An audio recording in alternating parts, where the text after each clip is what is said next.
Queridos amigos, este insólito campamento está instalado en el corazón de España, en una cárcava del río Dulce, en la provincia de Guadalajara. Yo le llamaría el campamento de la Operación Zorro. Nos hemos reunido aquí naturalistas, filmadores, técnicos de sonido, porque nos disponemos a llevar a cabo una aventura verdaderamente insólita. Todo esto empezó hace más de 50 años, cuando por el año 1920 una enfermedad del orden de la rabia, transmitida parece ser que sobre todo por los zorros, empieza a avanzar desde los Urales en dirección suroeste. En 50 años llega hasta el mediodía de Francia, concretamente en el año 1974. Se alarma toda Europa, se toman rigurosas medidas para eliminar a aquellos animales que, se piensa, contagian esta rabia selvática. El zorro es considerado como el protagonista de máxima importancia, como un auténtico enemigo público de la salud. ¿Qué hacer?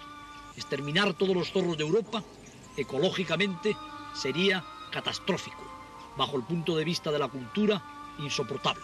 Pero, estudiando el número de zorros que debe haber en cada territorio, en los Países Bajos y concretamente en Holanda, llegan a la conclusión de que con un zorro cada 500 hectáreas prácticamente la rabia selvática desaparece, no se transmite. Entonces nosotros pretendemos saber el número de zorros que hay en una región de España normal, en una región de agricultura relativamente degradada. Para ello no tenemos más remedio que capturar muchos zorros y equiparles con aparatos electrónicos altamente sofisticados que nos permitirán, mediante nuestros receptores, seguir los movimientos de estos zorros durante el día y durante la noche. Pero ¿cómo capturar los zorros? La solución, igual que la rabia selvática, nos viene de Rusia Oriental. Hace milenios que los kirguises, tribus nómadas que actualmente se encuentran en las repúblicas orientales de la Unión Soviética, cazaban y cazan con águilas reales a los raposos. ¿Cómo evitar que las afiladas uñas de las águilas se claven en la garganta del zorro y lo den muerte? Utilizando, como está dibujado en nuestro cuaderno de campo, unas fundas de goma que nos han construido especialmente con objeto de embutirlas en las garras del águila y evitar que ésta dé muerte a los zorros. De esta manera hemos conseguido capturar más de 30 zorros. Les hemos colocado nuestros emisores, que nos han enviado el mensaje de su vida a más de 8 kilómetros de distancia. Así, hemos delimitado los territorios de los zorros en nuestros mapas de la provincia de Guadalajara. Creo que con ello hemos contribuido primeramente a saber el número de zorros que hay o puede haber en una región de España. Y en segundo lugar, muchísimas cosas sobre la biología del zorro que estamos convencidos de que a ustedes les van a interesar muchísimo.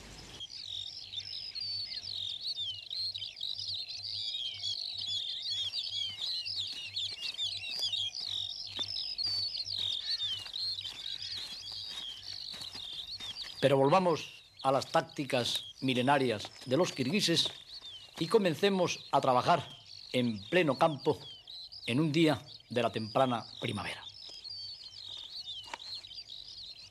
Nos disponemos a tomar nota cuidadosamente de todo cuanto ocurra, porque estamos convencidos de que es la primera vez que una técnica cetrera va a ser empleada en un experimento científico.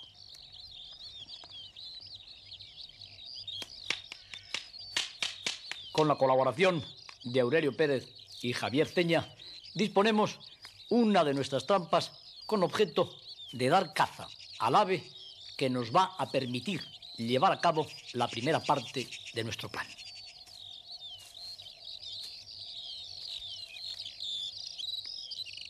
No se trata, como podrían ustedes pensar, del águila, sino de su presunta presa, concretamente una corneja. Colocamos nuestro artilugio en una región de la Alcarria frecuentada por estas aves. Y emplearemos como cebo para atraerla una de las presas que más la llaman la atención después de montar con toda delicadeza la trampa que ha de capturarla. Se trata de una lombriz sencillamente ensartada en un hilo de nylon.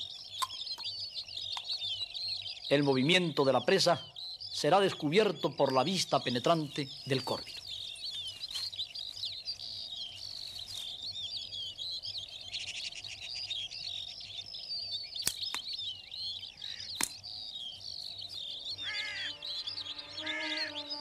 Pronto comienza, en la mañana, el movimiento de las cornejas.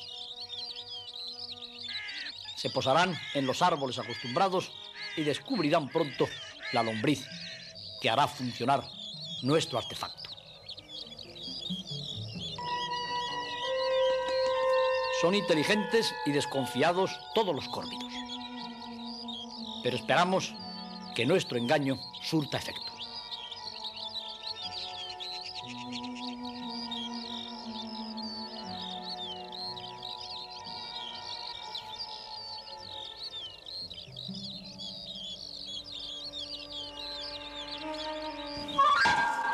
Inmediatamente después de que haya caído la corneja, es necesario sacarla de la red.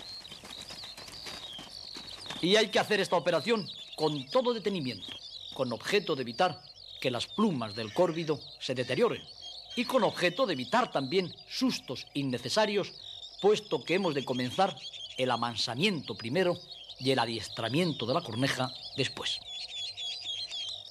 Cualquier mal recuerdo dificultaría en grado sumo este proceso.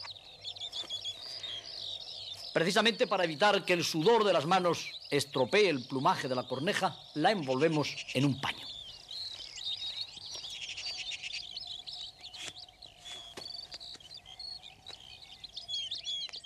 «15 días más tarde, ya está en condiciones de colaborar con nosotros y viaja sobre el puño enguantado de Javier Ceña.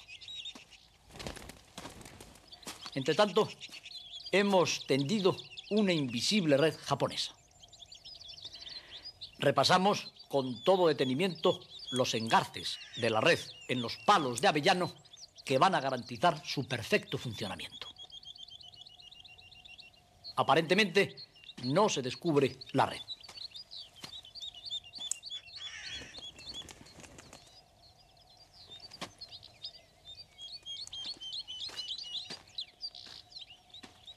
Terminado el delicado trabajo, hemos de ocultarnos a una distancia prudencial y esperar acontecimientos.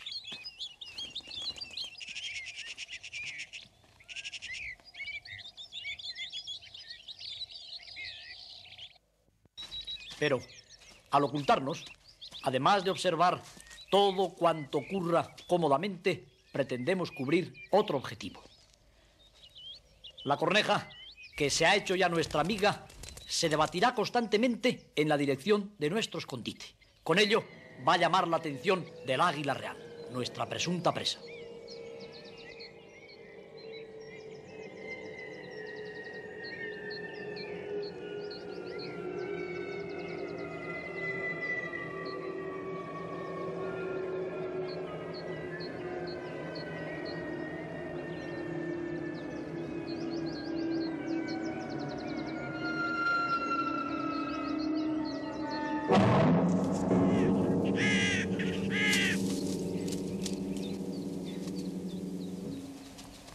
En cuanto la gigantesca rapaz cae en la red, es necesario acudir con toda la prontitud, primero para evitar que la rompa y que huya, y segundo para evitar también que se deteriore el plumaje.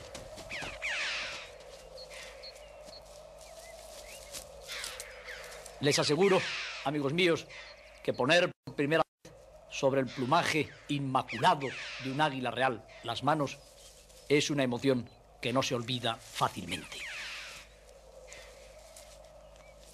Sabíamos que aquel enorme espécimen habitaba en aquella región de la meseta. Habíamos obtenido las oportunas autorizaciones para su captura. Y lo primero que debíamos de hacer ahora, siguiendo las normas de los kirguises, era cubrir su cabeza con una caperuza para privarla de la visión.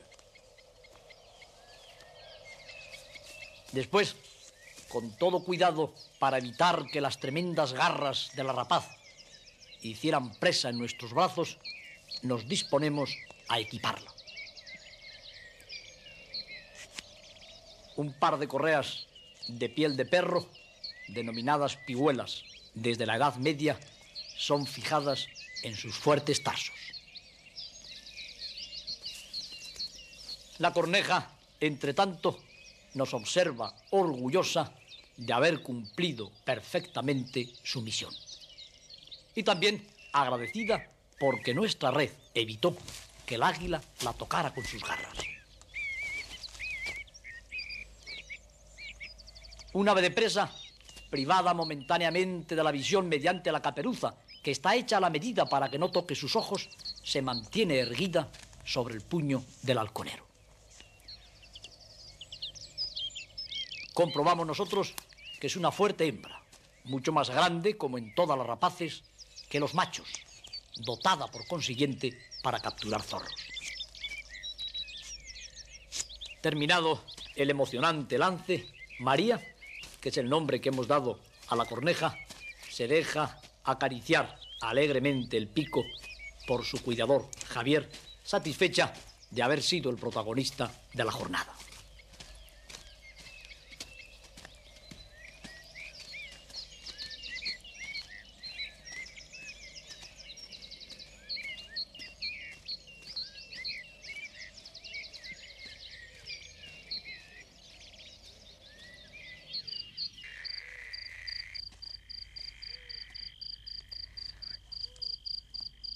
Pese a ser difícil y emocionante, la captura del águila salvaje no representa más que la primera parte de la aventura de la Operación Zorro.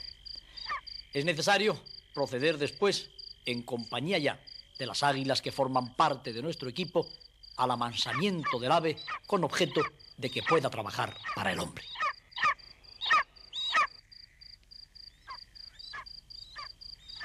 Para ello, seguimos ateniéndonos a las normas milenarias de los nómadas asiáticos. Es preciso tener varias noches a las águilas sin dormir. Para ello, se las acaricia largamente con una pluma. Se las habla, se las mantiene en la proximidad del halconero.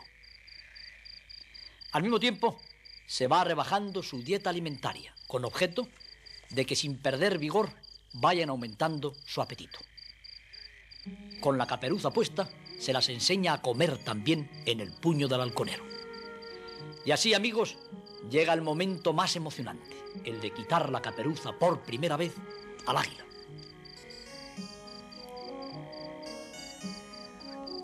Pese a lo que podría temerse, la reacción del ave es siempre positiva.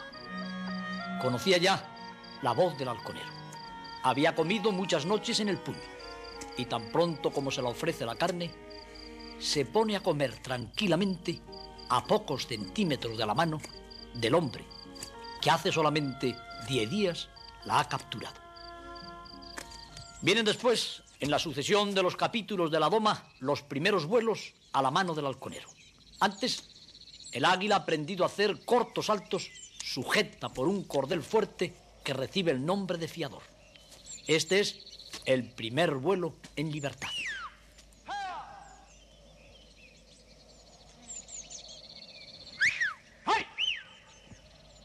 La llamada conocida, el puño familiar, y sobre el puño, la comida.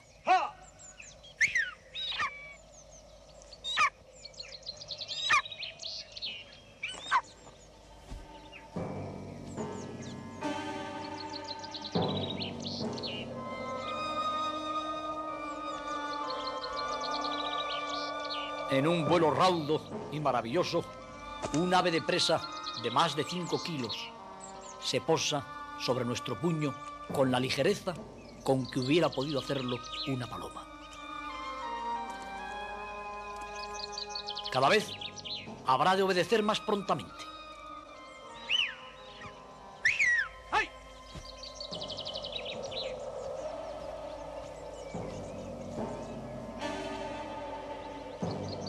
Y cuando el águila acude ya con toda la celeridad a nuestra llamada, cuando el águila no muestre ningún temor de posarse en nuestro puño, cuando podamos acercar a su pico acerado mientras alimenta nuestro rostro, estará ya en condiciones de realizar vuelos mucho más largos.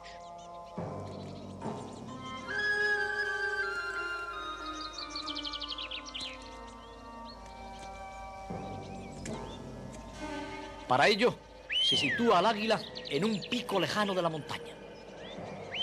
Se emiten los silbidos y las voces de siempre. Y el águila, que realiza estos trabajos siempre en ayunas, acudirá puntualmente, no sobre el puño en este caso, sino sobre un artilugio forrado con una piel de zorro que recibe el nombre de señuelo.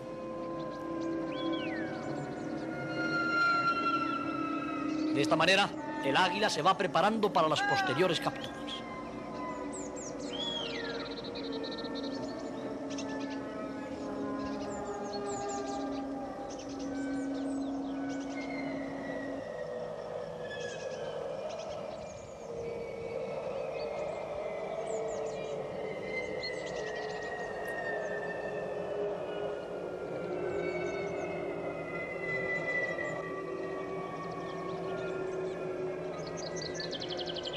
Y este, amigos del hombre y la tierra, es el último capítulo del programa de la bomba dentro de la Operación Zorro.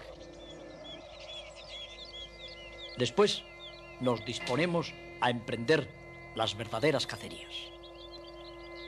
Para ello, seguimos ateniéndonos a las tácticas de los kirguises. Vamos a cazar en la ladera de una cárcava. Nos situamos con el águila real sobre el puño en lo alto de un picacho, por encima de los ojeadores que tratan de mover los zorros encamados en las primeras horas de la mañana. Nuestros naturalistas, el fotógrafo y algunos espontáneos marchan por la ladera cual si de una cacería normal se tratara.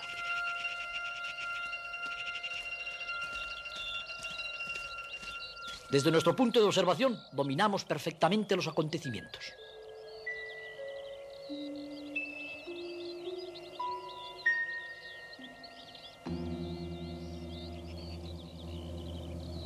Como esperábamos, un zorro salta del encame.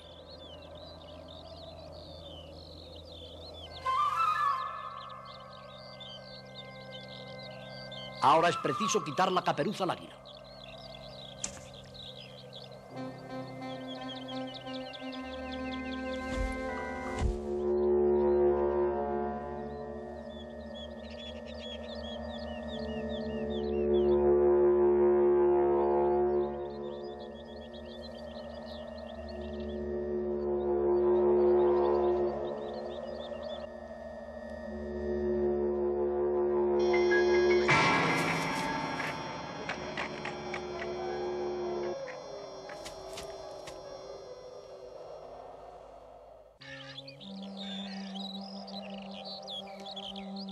Durante 2 largos meses se sucedieron los lances de caza de tanta belleza y emoción como el que acaban de contemplar.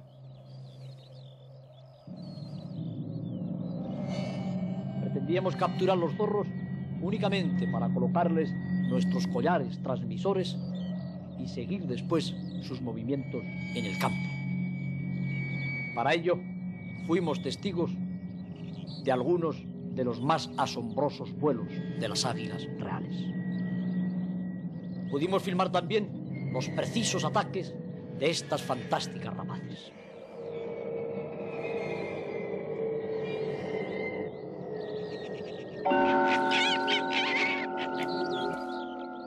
No queremos privarles, amigos míos, de esta primera y emocionante parte del programa de la Operación Zorro.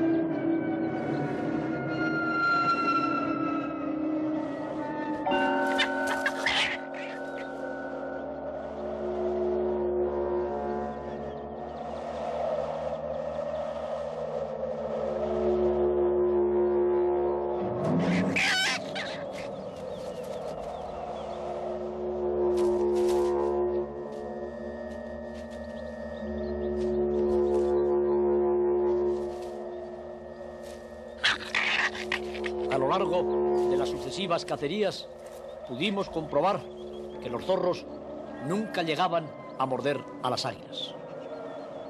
También confirmamos con satisfacción que estas, gracias a las fundas de goma que protegían sus uñas, no infirieron heridas a los raposos.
Pero, como les he dicho, no era la alegría, la belleza y la emoción de la práctica de la cetrería la finalidad de la Operación Zorro.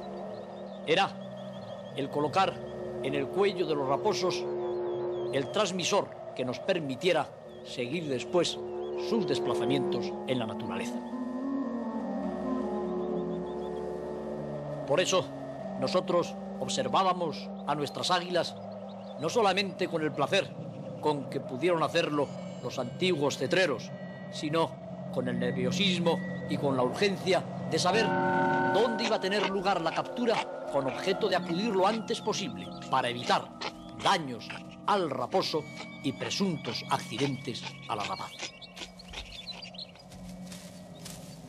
Nuestra llegada terminaba siempre con la lucha de los dos titanes, pero nuestra llegada, que no se realizaba a caballo como hacen los kirguises, sino a pie por las empinadas laderas, no siempre era tan rápida como hubiéramos querido. Comprobamos que para llevar a cabo nuestro trabajo con eficacia era imprescindible la presencia al menos de 3 personas. Una de ellas tenía la misión de sacar al águila real de la presa. Para ello, ha de servirse de un incentivo que es un pedacito de comida colocado sobre el guante. Después, se cubre nuevamente al águila con la caperuza, con objeto de que no trate de lanzarse sobre el zorro. Se la libra posteriormente de las fundas de goma que evitaban que sus uñas se clavaran en el cuerpo del raposo. Y aquí comenzaba ya el trabajo científico. Tomar las medidas anatómicas de los distintos especímenes con objeto de obtener datos muy útiles para la ciencia. No siempre se tiene la oportunidad de capturar en 2 meses más de 30 raposos. Y cuando un naturalista se tropieza con esta aventura, ha de tomar cuidadosamente todos los datos y transcribirles en sus cuadernos de campo. Pero, como todo el mundo sabe, los zorros muerden. Lo primero que hay que hacer, por consiguiente, es colocarles un bozal.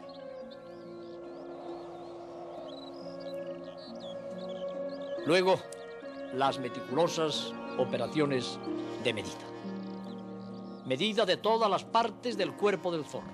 La cola, el cuerpo, las extremidades, las orejas, la faz. Tantos y tantos datos que nos permitirán conocer mejor a esta interesante especie. Manejábamos esquemas que nos permitían trasladar rápidamente al cuaderno las anotaciones que tomábamos con cierta precipitación.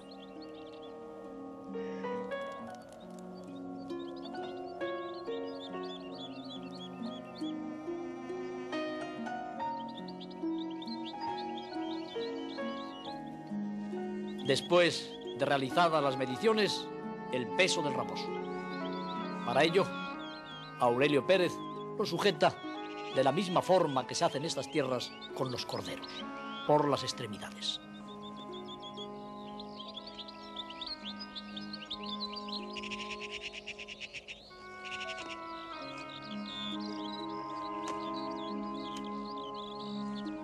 Estas operaciones resultaban quizá fatigosas, pero pensábamos que eran datos del máximo interés.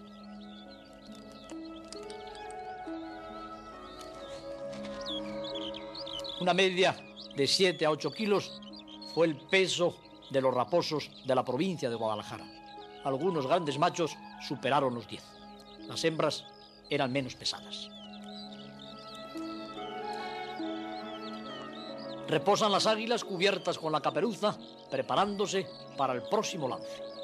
Y nosotros, por fin, colocamos el collar electrónico equipado con antena y numerado en el cuello del raposo.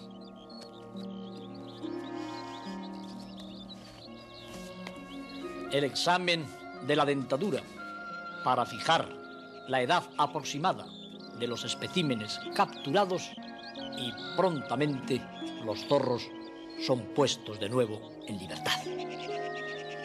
Evidentemente, en libertad vigilada, porque vayan a donde vayan, desde 8 kilómetros de distancia nos enviarán el bip bip de su antena. Pero este, amigos míos, será el tema para el próximo capítulo de la Operación Zorro.